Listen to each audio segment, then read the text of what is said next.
हर कोई यहाँ जाता है तो केवल स्तूप का बाहर से परिक्रमा करने के लिए ओनली, क्योंकि इसके अंदर कोई भी आने जाने का रास्ता नहीं। ये देखिए, ये जो पीपल का वृक्ष है, मेन ट्री ऐसे ही मेन गया में है, बौद्ध गया बिहार में। जिस ट्री के नीचे भगवान बुद्ध जी को घोर तप करने के बाद ज्ञान की प्राप्ति हुई थी, उसी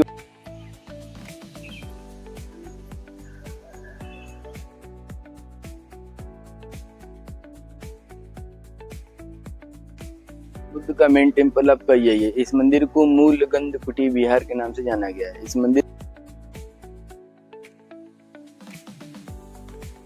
hello friends, good morning and welcome back to again my channel. मैं सरिता वर्मा आप सभी का अपने चैनल ट्रैवल मीटर में स्वागत करती हूँ।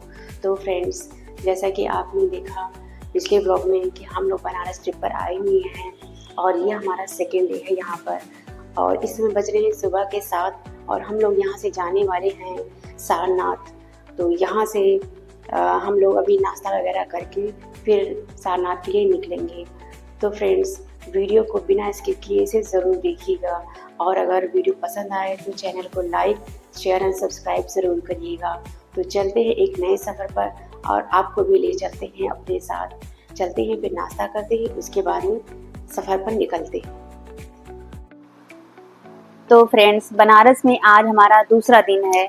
कल का दिन तो बहुत ही शानदार बीता और आज एक नई सुबह के साथ हम लोग अपने अगले सफ़र के लिए निकल चुके हैं। अभी सुबह के ठीक 7 बज रहे हैं। हमने अपने होटल से चेकआउट कर लिया है, क्योंकि आज हम बनारस की एक और बेहद ख़ास और ऐतिहासिक जगह देखने जा रहे हैं। जी हाँ, हम लोग आज जा रहे हैं सारनाथ। तो सुबह की सड़कें आप देखिए, काफ़ी साफ़ सुथरी हैं। तो चलिए हमारे साथ इस सफ़र का आनंद लीजिए और देखते हैं सारनाथ में आज क्या क्या खास होने वाला है।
और अब हम आ चुके हैं अशोक रोड पर।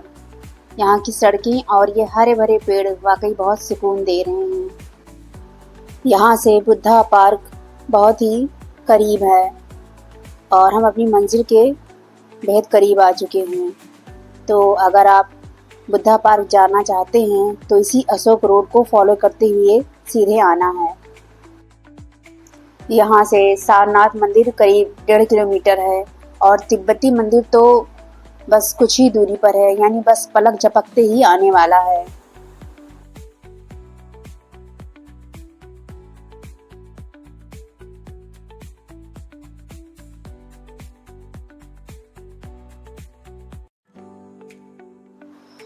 तो फाइनली हम पहुंच चुके हैं सारनाथ के बेहद खूबसूरत और शांत बुद्ध स्मृति पार्क में। आप देख सकते हैं, ये इस पार्क का मुख्य गेट है और गेट के अंदर कदम रखते ही चारों तरफ फैली है हरियाली और बड़े बड़े पेड़। ये पेड़ दिल को सुकून दे रहे हैं। बनारस की हलचल और सड़कों के सफर के बाद यहाँ की शांति वाकई अद्भुत है। यह पार्क सुबह और शाम के समय टहलने, ध्यान लगाने या बस प्रकृति के बीच बैठकर कुछ पल बिताने के लिए सबसे बेस्ट जगह है।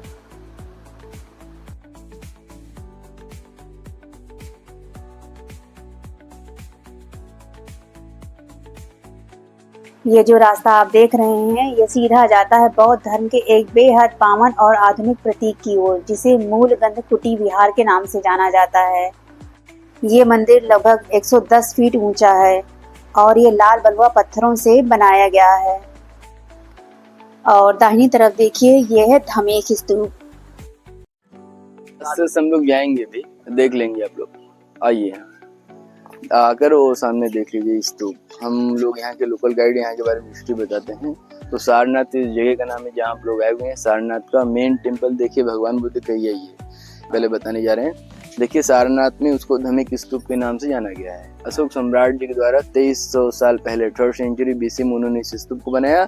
इसके अंदर कोई भी जाने का डोर विंडो नहीं है। ये अंदर से फुल पैक सॉलिड एक शिवलिंग आकार जैसा है।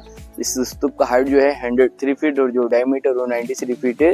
हर कोई यहाँ जाता है तो केवल स्तूप का बाहर से परिक्रमा करने के लिए ओनली, क्योंकि इसके अंदर कोई भी आने जाने का रास्ता नहीं। इस स्तूप को अशोक सम्राट जी यहाँ पर भगवान बुद्ध की यादगार मेमोरियल के लिए उन्होंने बनाया। लास्ट बौद्धिज्म फॉलो करने के बाद उड़ीसा से जब उन्होंने मारकट वहां से सत्याग करके बौद्धिज्म को अपनाया, तभी यहाँ भगवान बुद्ध सारनाथ में जहाँ बैठकर ज्ञान दिए थे ना, वो स्थान और प्लेस वही हो जगह और उसी जगह पर अशोक सम्राट जी की यादगार में इस स्तूप उन्होंने बनाया बौद्धिज्म अपनाने के बाद। तो देखिए सारनाथ सिटी मार्केट से 12 किलोमीटर आउट साइड है। उस समय इस प्लेस को ऋषि पत्तन मृग दाव के नाम से जाना जाता था। सारनाथ उस समय एरिया जंगल एरिया था, तो इस जगह को नेक्स्ट नाम सारनाथ दिया गया। यहाँ बाबा विश्वनाथ जी के साले जी का नाम सारंगनाथ जी, उन्हीं के नाम से शॉर्ट में इस जगह को फिर सारनाथ के नाम से जाना गया। तो आइए आप लोग को दिखाते हैं जैसे भगवान बुद्ध सारनाथ में वहाँ ज्ञान दिए। प्लेस तो वहाँ है, जस्ट कॉपी किया गया मॉडल इधर है। ये जो पीपल का अंदर वृक्ष है नीचे में मॉडल को बनाया है।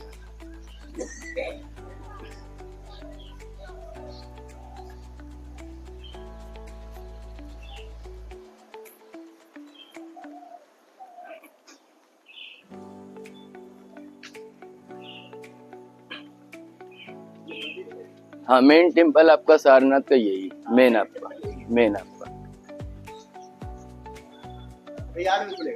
खुल गया है। मंदिर तो 4 बजे ही खुला रहता है। एंट्री गेट 8 बजे खुलता है। खोल कर आइए जूते जी।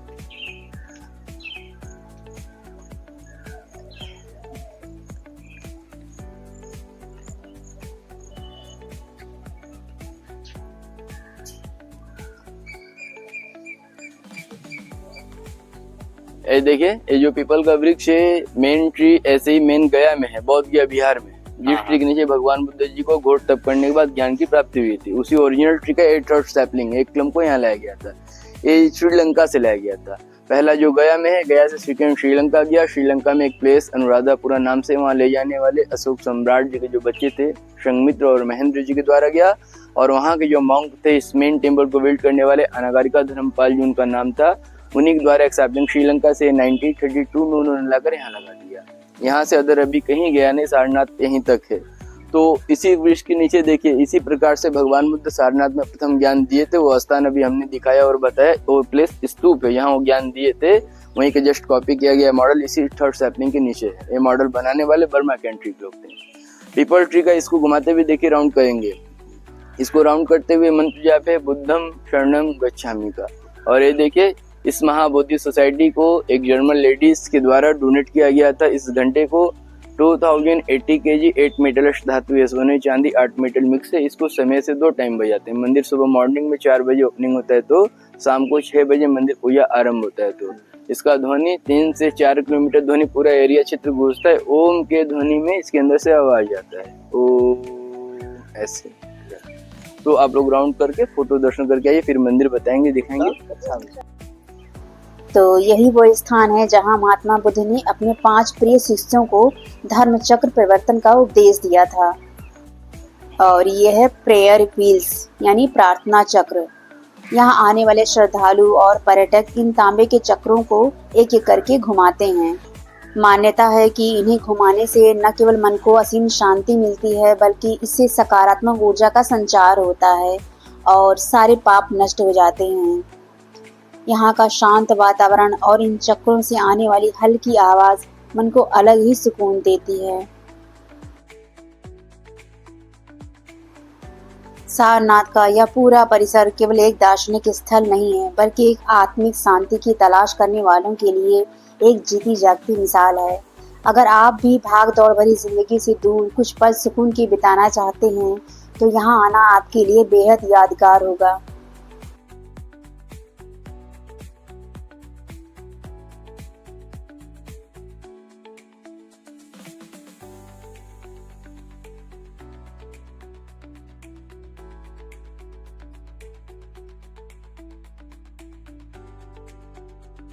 बुद्ध का मेन टेम्पल आपका यही है। इस मंदिर को मूल गंध कुटी विहार के नाम से जाना गया है। इस मंदिर को जिन्होंने बिल्ड किया वो श्रीलंका के मॉन्क थे, हम जिनको बताए थे अनागारिका धर्मपाल जी जो थे, जिन्होंने उस वृक्ष को लाकर श्रीलंका से लगाया था और इस मंदिर को भी उन्होंने बनाया था।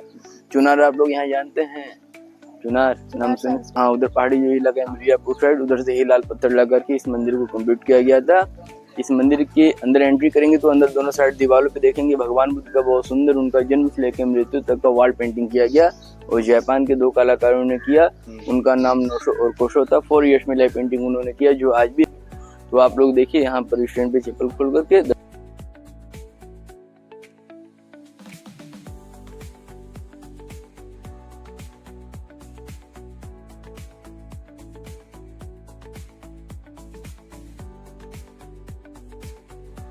तो इस वक्त हम जा रहे हैं ऐतिहासिक मूल गंध कुटी विहार के मुख्य मंदिर के हॉल में, और देख सकते हैं दीवारों पर उकेरी गई ये तस्वीरें महज कलाकृतियां नहीं बल्कि भगवान बुद्ध के उस सफर की गवाह हैं जिसने दुनिया को शांति का रास्ता दिखाया। यहाँ सिद्धार्थ के गृह त्याग और उनके ज्ञान की खोज में निकलने के दृश्यों को दीवारों पर बेहद खूबसूरती से जीवंत किया गया है। और ठीक सामने देखिए फूलों से एक बेहद आकर्षक चक्र से सुसज्जित भगवान बुद्ध की वो मुख्य प्रतिमा है जो यहाँ आने वाले हर श्रद्धालु को अपनी ओर आकर्षित करती है।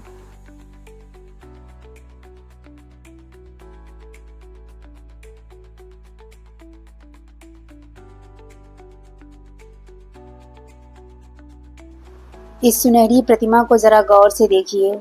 धर्म चक्र प्रवर्तन मुद्रा में विराजमान भगवान बुद्ध की यह मूर्त सारनाथ में दिए गए उनके पहले उपदेश की याद दिलाती है। गेंदे के फूलों से सजा एकदम अलौकिक रूप लग रहा है। और दाईं तरफ देखिए भगवान बुद्ध के महापरिनिर्वाण यानी उनके इस संसार को छोड़कर जाने के अंतिम क्षणों को बेहद सूक्ष्मता से चित्रित किया गया है। छत पर बनी गोल सुंदर नक्काशी और झूमर बहुत ही सुंदर लग रहा है।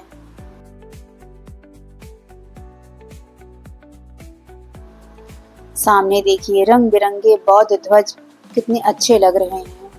इस रास्ते पर देश विदेश से आए श्रद्धालुओं की चहल पहल लगातार बनी रहती है।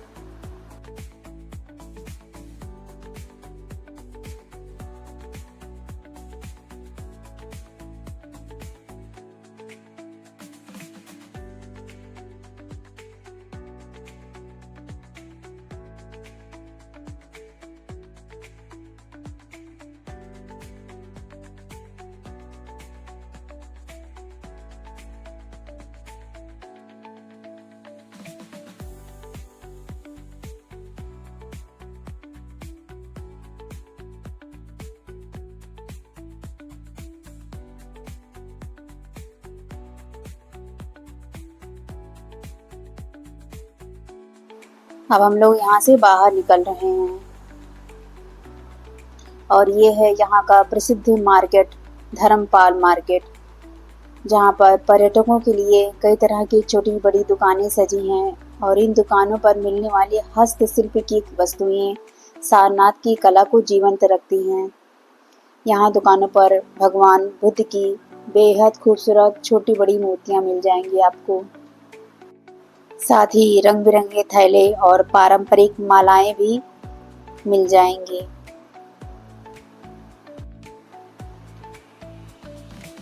सारनाथ की इस पावन भूमि की यात्रा यहाँ के स्थानीय बाजारों को देखे बिना अधूरी है। यहाँ बनारस में रंग बिरंगे हैंडबैग, सूती कपड़े और स्थानीय कला के अनूठे नमूने आपको देखने को मिल जाएंगे। मेरे ठीक सामने आप देख सकते हैं बुद्धा पार्क का यह मुख्य और आकर्षक प्रवेश द्वार। जैसे ही हम मेन गेट के भीतर कदम रखते हैं, सामने देखिए 3 ईंटों की बनी हुई खूबसूरत मेहराबें हैं। यहाँ हरा भरा बगीचा और सुंदर फव्वारे इसकी सुंदरता को कई गुना बढ़ा रहे हैं। और इन मेहराबों के ठीक पीछे देखिए बड़ी सी भगवान बुद्ध की ऐतिहासिक और विशाल प्रतिमा है, जो कि लाल बलुआ पत्थरों से बनी है। यह प्रतिमा सारनाथ की सबसे ऊंची और भव्य संरचनाओं में से एक है। अभय मुद्रा में बनी यह बुद्ध की शांत मूर्त यहाँ आने वाले हर इंसान को संदेश देती हैं।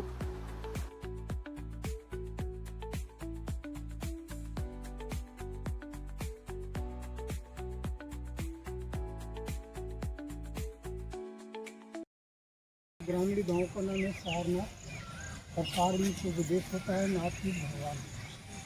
यहाँ भगवान गौतम बुद्ध का स्थान है। बुद्ध का मेन 4 जगह है। पहला लुम्बिनी नेपाल है, जहाँ जन्म हुए। दूसरा बुद्ध गया बिहार है, जहाँ ज्ञान प्राप्त हुए। तीसरा सारनाथ है, जहाँ उपदेश हुए। चौथा गोरखपुर कुशीनगर है। जहाँ उन्होंने गुरु से प्राप्त किया। इनको महापरिनिर्वाण से 200 वर्ष बाद। नमस्ते भाई साहब। नमस्ते नमस्ते। चौथा जगह कुशीनगर गोरखपुर है, जहाँ देव प्राप्त हुए। और उनको देव करने के 200 वर्ष बाद अशोक सम्राट चक्रवर्ती कलिंग युग के बाद में यहाँ अशोक का स्तंभ, अशोक का चक्र बना, अभी हम आपको दिखाएँ। और अशोक का बेटा बेटी महेंद्र समित्र तो पेड़ का कटिंग करके श्रीलंका ले गए बौद्ध धर्म प्रचार के लिए। और श्रीलंका से वो पेड़ को कटिंग करके लाकर यहाँ अनागारी का धर्म पाल लिया 1921। हम लोग पीपल पेड़ बोलते हैं, बुद्धिस्ट लोग इसको बोधि वृक्ष हैं। अभी यहीं से स्टार्ट करेंगे। और यहाँ का मेन मंदिर जो है तो थाईलैंड कंट्री के द्वारा बनाया गया 1934 में। ये मंदिर को थाई बुद्धा मंदिर पैगोडा मोड़ बोलते हैं। अंदर में 9.5 फीट की भगवान बुद्ध की प्रतिमा है। एक पत्थर का है, गोल्डन पॉलिश है। आशीर्वाद उपदेश मुद्रा का स्थित है। अभी पहले हम लोग बोधि वृक्ष देखेंगे, फिर टेम्पल देखेंगे, फिर एक तरफ से जहाँ दिखाएंगे वहाँ आपको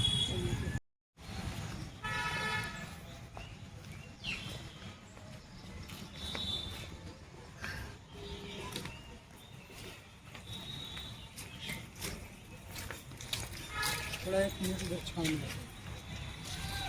ये वही पेड़ है जिस पेड़ के नीचे सिद्धि लाभ हुआ था। ये 1931 में लगा।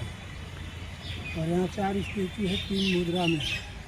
ऊपर वाला तपस्या मुद्रा है, बीच वाला उपदेश मुद्रा है, दोनों साइड में अभय मुद्रा। अभय में से कोई भय कोई डर नहीं। इस मुद्रा में उंगली मार डाकू से मिले थे सारवस्ती के जंगल में।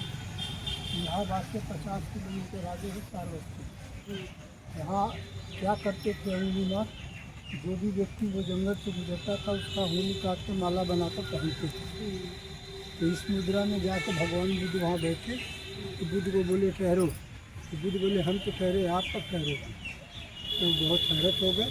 तो यही से उंगली काटना बंद कर दिया और बुद्ध के शरण में। इसलिए इसको अभय मुद्रा।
निकलेंगे तो नाग देवता के ऊपर स्टेचू है। बुद्ध गया बिहार में जब बैठे थे तपस्या में, उस समय आंधी तूफान बारिश के मौसम था, तो शेष नाग जी इनको रक्षा किए। इसीलिए नाग देवता पे स्टेचू बनाया गया। अच्छा। आगे जाने पे देखेंगे बुद्ध जी के माता जी का स्टेचू है, पानी के अंदर स्टैंडिंग मुद्रा में, खड़े मुद्रा में। उनका नाम है महामाया देवी। इन्होंने जन्म देने के एक हफ्ता बाद डेट कर गई कि इनकी बहन गौतम प्रजापति इन्होंने पाल पोस के बड़ा किया, इसलिए इनका नाम गौतम पड़ गया। नहीं, इनका नाम तो सिद्धार्थ है। जो बड़ा स्टेचू देखेंगे, ऐसा स्टेचू पहले अफगानिस्तान में था, बाबियान, जो तालिबानियों ने 2002 में तोड़ दिए। उसका डुप्लीकेट करके यहाँ नया बना है। ये 2011 में 16 मार्च को ओपनिंग हुआ और टुकड़ा टुकड़ा में ज्वाइंट है। पूरा ऊंचाई 80 फीट 9 इंच। ऐसा बनाने का भी उपदेश है। 80 वर्ष की अवस्था में इन्होंने देह को त्याग किया और 9 महीना अपने माँ के गर्भ में थे, इसलिए 80 फीट 9 इंच का बनाया गया। अच्छा। आइए।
ये हैंडमेड का काम होता है, सिल्क चलता है, पावर लूम में पॉलिस्टर नैनो चलता है, शटर में खादी पड़ता है। 50 रुपए से स्टार्टिंग होता है। लोगों को रोजगार दिया गया है, गाँव में लोग अपना बना करके यहाँ जमा। किस दिन में साड़ियाँ तैयार हो जाती हैं भैया? एक साड़ी तैयार होने में कितना टाइम लगता स्टार्टिंग 3 दिन, लास्ट 1 दिन, डिजाइन के ऊपर से। है? डिजाइन के ऊपर रहता है, मतलब कितने की? मतलब 3 दिन से लेकर करीब 1 महीने तक डिजाइन जैसा होगा उसी हिसाब से साड़ी तैयार होती है। सही कह रहे हैं।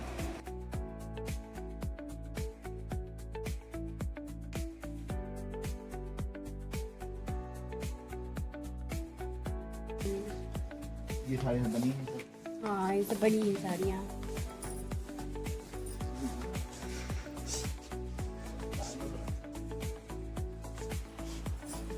तो बनारसी साड़ियों के उस शानदार कारखाने को देखने के बाद जहां हमने जाना कि कैसे यहाँ घर घर में यह खूबसूरती कला जिंदा है, और अब हम लोग बाहर आ चुके हैं और बाहर आते ही देखिए यहाँ का नज़ारा कितना शानदार है। चारों तरफ हरे भरे पेड़ हैं और रास्ते के किनारे सुंदर सुंदर हैंडीक्राफ्ट के स्टॉल्स लगे हुए हैं।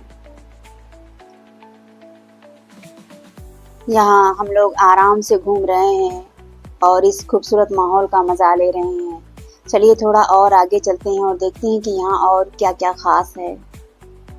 और अब हम आ चुके हैं श्री दिगंबर जैन मंदिर के बाहर, और गेट देखिए कितना खूबसूरत है। और यहाँ से देखिए वो गोल इमारत जो दिख रही है ना, वो है यहाँ का धमेक स्तूप। और यहाँ की हरियाली और शांति सच में दिल जीत लेने वाली है।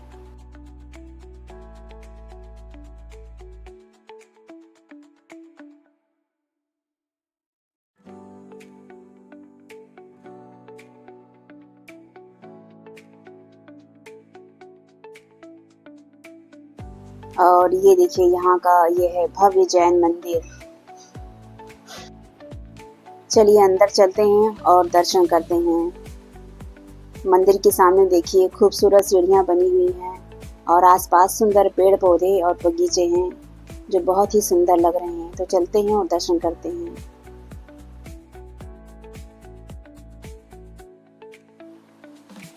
यहाँ हरी भरी घास के बीच ये जो ईंटें आपको दिखाई दे रहे हैं, पुराने ढांचे के जो दिख रहे हैं, ये सदियों पुराने इतिहास की गवाही दे रहे हैं। यहाँ रास्ते के किनारे कुछ बोर्ड भी लगाए गए हैं ताकि आप इनके बारे में पढ़ सकें और जान सकें। इतिहास और सुकून का ऐसा कॉम्बिनेशन आपको सिर्फ यहीं देखने को मिलेगा।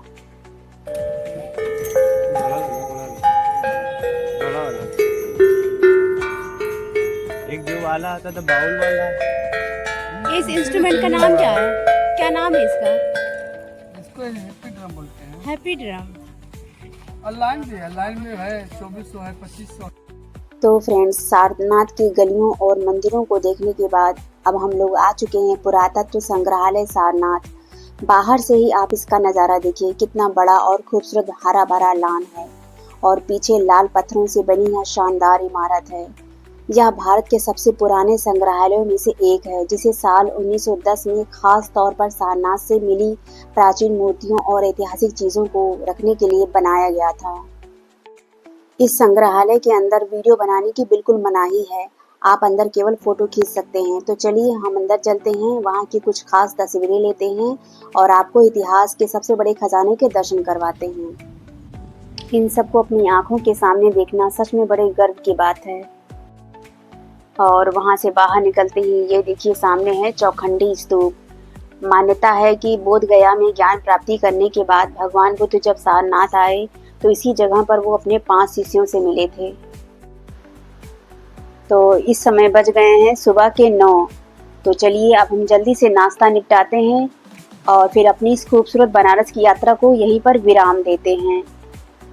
तो पेट पूजा हो चुकी है, गाड़ी स्टार्ट है और अब हम यहाँ से निकल रहे हैं सीधे अपने घर यानी नवाबों के शहर लखनऊ के लिए। लेकिन हाँ फ्रेंड्स, जाने से पहले एक छोटी सी बात, आप तक ये कुछ मिनटों का खूबसूरत वीडियो पहुँचाने के लिए ना पीछे घंटों की कड़ी मेहनत होती है। सुबह जल्दी उठना, धूप गर्मी में कैमरा संभालना, हर एक शॉट को परफेक्टली रिकॉर्ड करना और फिर रातों को जाकर एडिट करना, सच में बहुत मेहनत लगती है। अक्सर लोग वीडियो देखते हैं, मज़ा लेते हैं और बस यूं ही छोड़कर आगे बढ़ जाते हैं, पर आपकी एक छोटी सी क्लिक हमारी इस पूरी मेहनत को सफल बना देती है। इसलिए आप सभी से मेरा हाथ जोड़कर अनुरोध है कि आपको अगर हमारी ये मेहनत अच्छी लगी हो तो वीडियो को लाइक और चैनल को सब्सक्राइब करना बिल्कुल मत भूलिएगा। आपका यही प्यार हमें आगे और अच्छे व्लॉग्स बनाने का हौसला देता है। बनारस की ये खूबसूरत यादें और स्वाद हमेशा हमारे दिल में रहेगा। मिलते हैं फिर एक और नए शानदार सफ़र में, तब तक के लिए जय भोलेनाथ।